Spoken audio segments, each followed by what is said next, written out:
जय हिंद। मैं नवीन कुमार सिंह। बिहार एसएससी के अंतर्गत अभी +2 लेवल का 11,098 पोस्ट की वैकेंसी आई हुई है और अपने आप में ये काफ़ी महत्वपूर्ण इसलिए भी है कि बिहार एसएससी ग्रेजुएट लेवल को जिस तरीके से मिनी आईएएस बोला जाता है और उसी का ये नीचे का ये वैकेंसी है।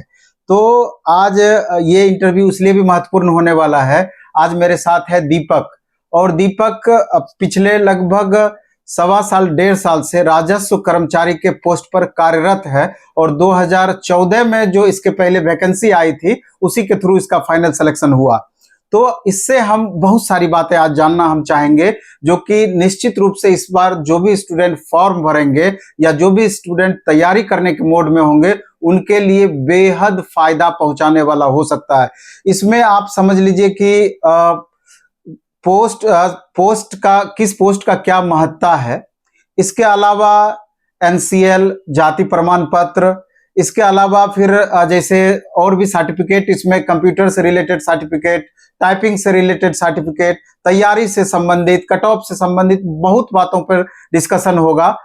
इस लेकर के इस वीडियो को आप निश्चित रूप से लास्ट तक देखेंगे और इसका फायदा निसंदेह आपको समझ में आएगा। सबसे पहले तो दीपक को ढेर सारी शुभकामनाएं हमारे तरफ से, क्योंकि इसका राजस्व कर्मचारी के पोस्ट पर रहते हुए लगातार इन्होंने आगे का तैयारी भी अपना कंटिन्यू रखा और अंततः इसका सीनियर टीसीसीसी के पोस्ट पर इसका पटना बोर्ड में फाइनल सिलेक्शन भी हुआ और इस बीच में कई सारे अन्य जगह भी इसका फाइनल सिलेक्शन हुआ है। लेकिन चूंकि ये स्पेशल इंटरव्यू हम बिहार कर्मचारी चयन आयोग के अंतर्गत +2 लेवल के वैकेंसी पर फोकस रखे हैं, तो ज्यादातर क्वेश्चन हमारा उसी से रिलेटेड होगा। सबसे पहले तो धन्यवाद दीपक। तो सबसे पहले तो दीपक तुमसे हम ये जानना चाहेंगे कि जिस तरीके से अभी 11,098 पोस्ट की वैकेंसी आई है, तुम्हारे समय में कितने पोस्ट की वैकेंसी थी? 12,000 सर कुछ था, लगभग 13,000 के आसपास। 13,000 के आसपास था। तो जैसे पीटी हुआ होगा, निश्चित रूप से मेंस हुआ होगा, उसके बाद फिर टाइपिंग टेस्ट या स्किल टेस्ट या कंप्यूटर से रिलेटेड हुआ होगा।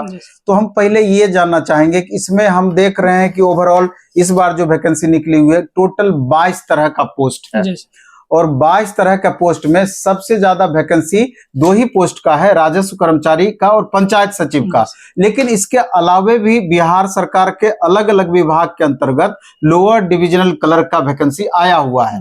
तो सबसे पहले हम ये जानना चाहेंगे कि जब फॉर्म भराया जाएगा तो क्या उसमें पोस्ट ऑफ प्रेफरेंस स्टूडेंट को दिया जाता है भरने का? जैसे हम लोग के समय में सर 2014 में पोस्ट पीटी में तो नहीं दिया गया था, लेकिन मेंस में हम लोग फिलअप किए थे पोस्ट ऑफ प्रेफरेंस। जी सर। अच्छा। इस बार हो सकता है कि पीटी में ही करवा ले, क्योंकि बीपीएससी में ऐसा हुआ है, करवाया है, तो हो सकता है इसमें जैसे कि इतना सारा पोस्ट। हम ये जानना चाह रहे हैं कि इतने 22 पोस्ट में तो क्या लगता है कि प्रेफरेंस जब स्टूडेंट डाले तो प्रायोरिटी किस तरीके से रखना चाहिए? सबसे पहले जो ज्यादा वैकेंसी जिस पोस्ट में है उसी को रखना चाहिए या जो इसमें अच्छा पोस्ट माना जाता है उसको रखना चाहिए? सबसे पहले तो इसमें जो अच्छा पोस्ट है उनको रखना चाहिए। जैसे इसमें लेवल 4 का 3 पोस्ट है। अच्छा। एक है फैलेरिया निरीक्षक, स्वास्थ्य विभाग का है, लेवल 4 के तहत आता है। जोर से बोलना है। हाँ। फैलेरिया निरीक्षक है, स्वास्थ्य विभाग के अंतर्गत आता है, लेवल 4 का है। इसमें इंटरमीडिएट है, +2 इसमें विज्ञान से होना चाहिए, लेवल 4 का है। उसके बाद दूसरा है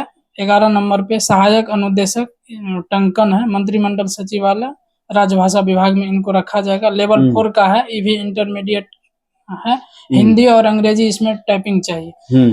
उसके बाद तीसरा है एक ये 20 नंबर पे है टंकन सरलिपिक, मंत्रिमंडल सचिवालय, लेवल 4 का है, इंटरमीडिएट उत्तीर्ण है, इसमें हिंदी और इंग्लिश टाइपिंग है। उसके बाद है कि इसमें जैसे कि लगभग में सारा 2 लेवल का पोस्ट है। तो इसमें जैसे कि 2 लेवल का पोस्ट है तो इसमें एक चीज और चुनना होगा कि क्या आप डिस्ट्रिक्ट में जॉब करना चाहते हैं या डिस्ट्रिक्ट से बाहर जॉब करना चाहते हैं, तो उसके आधार पे इसको आप बैठा सकते हैं। वैसे इसमें हम बोलेंगे कि अगर डिस्ट्रिक्ट में जॉब करना चाहते हैं तो ये निम्न वर्गीय लिपिक है, पंचायती राज मंत्रालय का, वो डाल दे अगर 15 नंबर पर जो है। उसके बाद ये होम डिस्ट्रिक्ट में ही देगा इसका। लगभग उम्मीद ज्यादातर, क्योंकि जो मेरे साथ दिया गया है सारा लड़का को बगल वाला पोस्ट भी इसमें अच्छा खासा है। हमको लगता है कि लगभग 700 के करीब इसमें पोस्ट है। इसमें लगभग में आपको होम डिस्ट्रिक्ट ही मिलेगा। उसके बाद है यहाँ पे पंचायत सचिव को इस बार क्या हुआ कि बहुत सारा लड़का को अपने होम डिस्ट्रिक्ट दिया, बहुत को बगल वाला में दिया,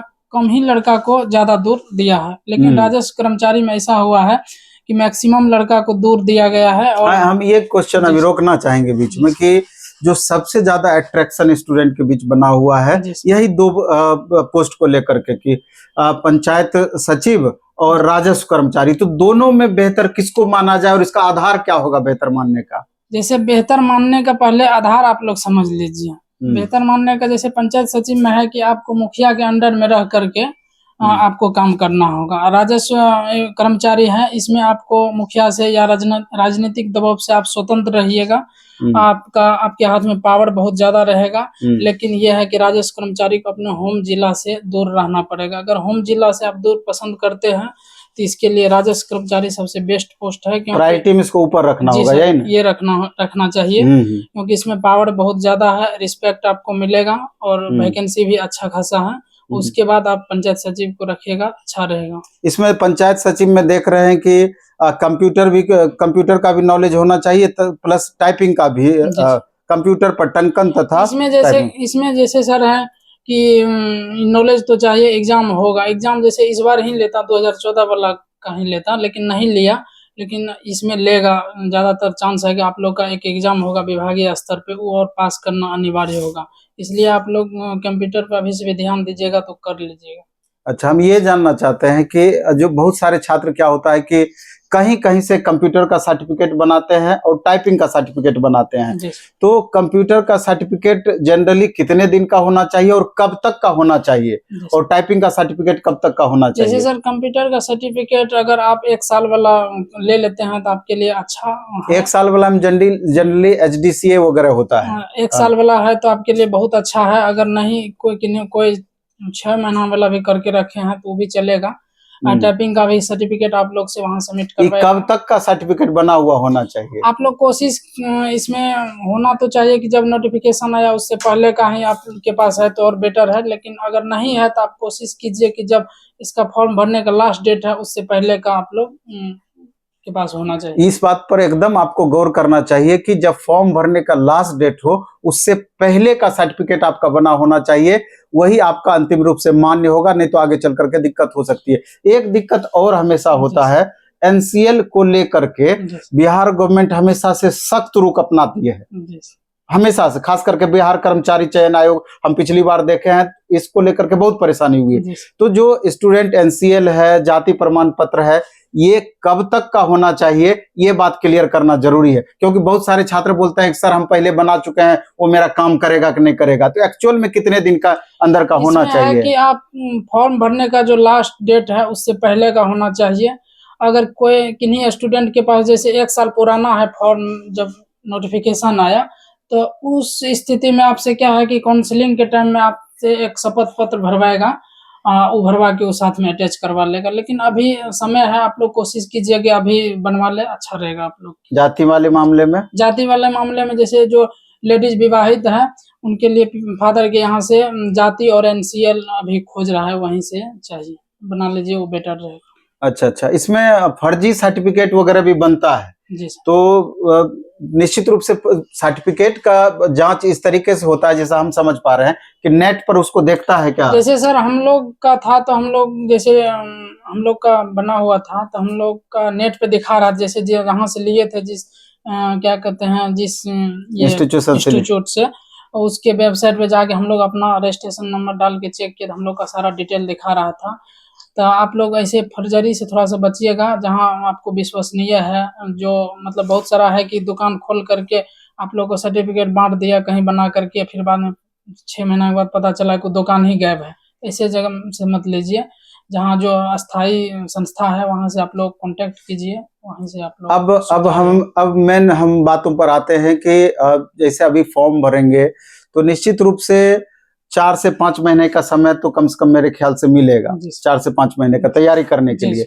अब हम तैयारी पाते हैं, जैसे 11,098 पोस्ट है, ठीक है, तो इसका 5 गुना रिजल्ट PT का दिया जाएगा, लगभग 55,000 समथिंग रिजल्ट इसका PT का दिया जाएगा, और इसमें 1/4 निगेटिव भी है, 1/4 निगेटिव है। तो छात्रों को क्या सलाह होगा, जैसे इसमें 150 क्वेश्चन पूछा जाना है, 150 क्वेश्चन में जो सिलेबस होता है उसमें 25 क्वेश्चन साइंस है, 50 question general GS, history, polity, economy, geography, current, static, कुछ बिहार सेक्शन, इसके अलावा 25 क्वेश्चन अर्थमेटिक, 50 क्वेश्चन रीजनिंग से होता है, 150। और फिर इसके बाद मेंस में भी लगभग यही पैटर्न होता है, हिंदी एक एडिशनल होता है। तो पहला चरण क्वालिफाइंग नेचर का होता है, मेरिट में आने के लिए इसको पास करना जरूरी है। हम जानना चाहेंगे कि अभी जैसे 4-5 महीने का समय है, तो छात्रों का क्या रणनीति होना चाहिए और किस पेपर पर कैसे फोकस करना चाहिए बेहतर तैयारी के लिए? इसमें जैसे छात्र जो है ना, जनरली देखा जाता है 3 टाइप में छात्र होता है, जैसे ए और बी, सी। ए में हुआ कि जिनका अच्छा तैयारी है, सब कुछ थोड़ा-थोड़ा के लिए 1-2 नंबर से कहीं-कहीं से छूट जाता है। बी में है कि जो लड़का का स्कोर मीडियम पे है, नहीं ज़्यादा कम नहीं ज़्यादा। सी में है कि जिनका 0 लेवल पे तैयारी है। 0 और बीच वाला को ये चाहिए कि अभी जैसे उनका जो सिलेबस कमज़ोर है उसमें उनका क्लास ले ले। क्या कहते हैं, जिनका 0 है उनको तो फाउंडेशन ले लेना चाहिए, क्योंकि अभी समय है एग्ज़ाम में। लगभग में कम से कम तो 1 साल मोटा-मोटी लग ही जाएगा। वैसे में उम्मीद इधर थोड़ा फास्ट हुआ है, मे बी कि 5 महीने में, 4 महीने में ले ले या 6 महीने में ले ले। तो लगभग में है कि 6 महीना में आप लोग सिलेबस कंप्लीट कर लीजिएगा, चाहिएगा तो अभी से भी लग करके। तो ये दोनों, एक लो वाला और मीडियम वाला को चाहिए कि अभी जहाँ आप लोग का दिक्कत है, सारा एक बार क्लास कर लीजिए। जहाँ इंस्टीट्यूट अच्छा है, कहीं भी आप कर सकते हैं, लेकिन हम जनरली यहीं से जुड़े हुए थे, मेरे लिए सबसे बेटर यही है। नवीन सर ही हमको बहुत अच्छा से गाइड किए थे। और जो ये जो ए कैटेगरी का जो तुम डिफाइन किया, कैटेगरी का है सर कि जैसे बहुत सारा ऐसा स्टूडेंट है कि 1 नंबर 2 नंबर 4 नंबर से लगातार वो छटते आ रहे हैं, तो उनको जरूरी है कि आप टेस्ट दीजिए, साप्ताहिक टेस्ट प्रैक्टिस करना है। साप्ताहिक टेस्ट दीजिए, और वो टेस्ट में आप देखिए कि मेरा जैसे कि कौन सा सिलेबस मेरा वीक है, उसका आप क्लास भी ले सकते हैं या स्वयं स्टडी करके भी आप पूरा कर सकते हैं। लेकिन मेरे हिसाब से अगर क्लास आप कर लेते हैं तो वो 1-2 नंबर आपको और ज्यादा प्लस कर। प्रैक्टिस कितना जरूरी है? प्रैक्टिस सबसे ज्यादा जरूरी है सर। प्रैक्टिस के बिना आप एग्जाम के क्वालिफाई करने के बारे में आप सोच भी नहीं सकते हैं, क्योंकि मेरे साथ ऐसा घटना हो चुका था कि जब हम 2019 में प्रैक्टिस नहीं किए थे, लेकिन हम काफ़ी सब सिलेबस कंप्लीट कर लिए थे, मेरा रिजल्ट नहीं हुआ, मेरिट में हम फाइनली जाके छंट गए। मेरे साथ ही जो लड़का था वो प्रैक्टिस करके वो हमसे आगे निकल गए, 10 नंबर ज़्यादा ले आए। इसलिए प्रैक्टिस आपके लिए बहुत ज़्यादा इम्पोर्टेंट है। अभी से कम तो जहाँ भी सेट स्टार्ट है तो सप्ताह में 1-2 तो कम से कम अभी स्टार्ट कर ही दीजिए। अच्छा, एक चीज और, ये जो सब्जेक्ट कैसे इम्प्रूव किया जाए सब्जेक्ट वाइज, इस पर भी थोड़ा सा इस पर फोकस करो। जैसे सब्जेक्ट में सर है कि सबसे ज़्यादा इम्पोर्टेंट इस एग्ज़ाम में जैसे मैथ रीजनिंग है, उसके बाद साइंस है, उसके बाद जीके है।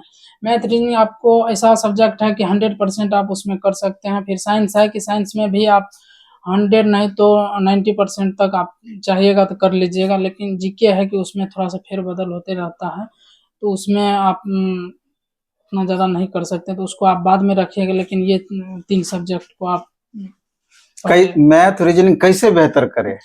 क्लास ले लेना चाहिए सर। जैसे जिनका कमजोर है उनको अभी क्लास ले लेना चाहिए। अभी क्लास करके उनको एक पूरा चैप्टर बाय चैप्टर सारा चैप्टर एक बार पढ़ लेना अभी चाहिए। समय है। उसके बाद सर जैसे कि सेट मारे, सेट में जैसे कि जो हार्ड क्वेश्चन आए उसके टिक करके रखे। फिर जैसे एग्जाम के टाइम में क्या करें, कौन टिक वाला क्वेश्चन को देख करके जाए। लेकिन मेरे लिए अभी जैसे कि हम जहाँ तक अभी देखें मार्केट में सबसे बेटर सेट रुक्मणी पब्लिकेशन का प्लेटफॉर्म कहता है, अच्छा है प्लेटफॉर्म का, तो आप लोग ले सकते हैं।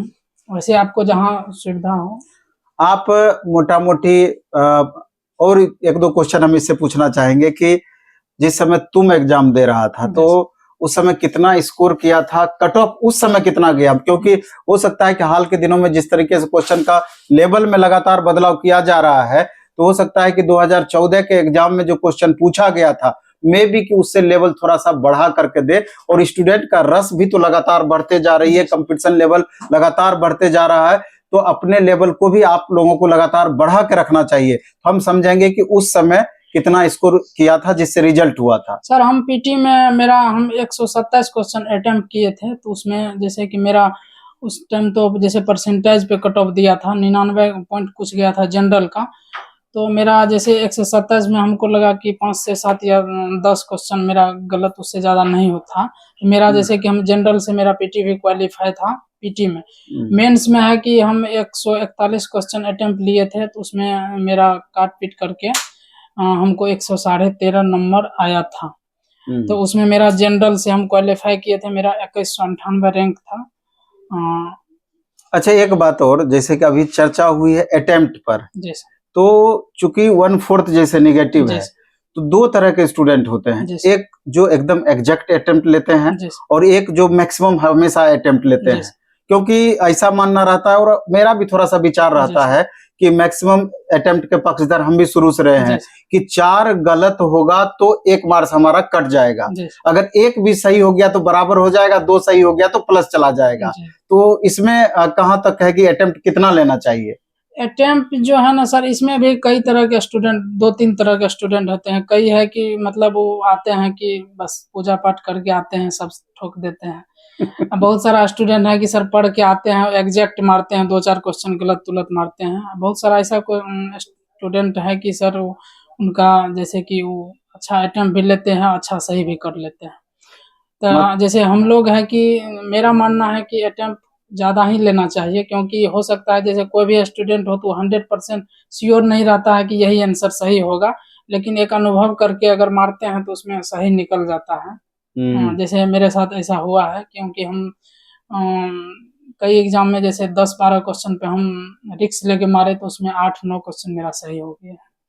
तो आप देखें कि किस तरीके से हर बात पे चर्चा हुई, और लास्ट में हम एक बात और कह देना चाहते हैं कि अभी जैसे ऑनलाइन मोड में प्लेटफॉर्म बाय नवीन कुमार सिंह ऐप पर मात्र 199 रुपया में, प्लेटफॉर्म बाय नवीन कुमार सिंह ऐप पर मात्र 199 रुपये में पूरा सिलेबस, टोटल 13 सब्जेक्ट, जीएस में 7 पेपर तो ऐसे ही हो जाएगा, इसके अलावा करंट अफेयर, स्टैटिक, जीके वगैरह, और फिर मैथ, रीजनिंग, जो भी आपका सिलेबस है, लगभग 12 से 13 सब्जेक्ट, 12 से 13 अलग अलग टीचर के द्वारा मात्र 199 रुपया में दिया जा रहा है प्लेटफॉर्म बाय नवीन कुमार सिंह ऐप पर। आज इंट्रोडक्शन क्लास था, तो आप चाहें तो वहां से कर सकते हैं, और इसका ऑफलाइन फी मात्र 999 रुपया है। और कल प्रत्येक शनिवार और रविवार को 11 बजे पीटी का टेस्ट, इसका बिहार एसएससी +2 लेवल का पीटी का टेस्ट हम स्टार्ट कर रहे हैं। चाहें तो आप उसका टेस्ट आप दे सकते हैं भिखना पारी सेंटर पर, हमारा प्लेटफॉर्म बाय नवीन कुमार सिंह सैदपुर मोड़ भिखना पारी सेंटर पर, और दूसरा हमारा जो नया सेंटर खुला है खान सर कैंपस में, वहां पर भी जाकर के 11 बजे आप टेस्ट दे सकते हैं, और इसका डिस्कशन नवीन कुमार सिंह यूट्यूब चैनल पर जस्ट टेस्ट के तुरंत बाद उसको कराया जाएगा। तो इस वीडियो में इतना ही रखेंगे। उम्मीद करते हैं कि ये वीडियो निश्चित रूप से आपको पसंद आएगा और इसका फायदा आपको मिलेगा। धन्यवाद।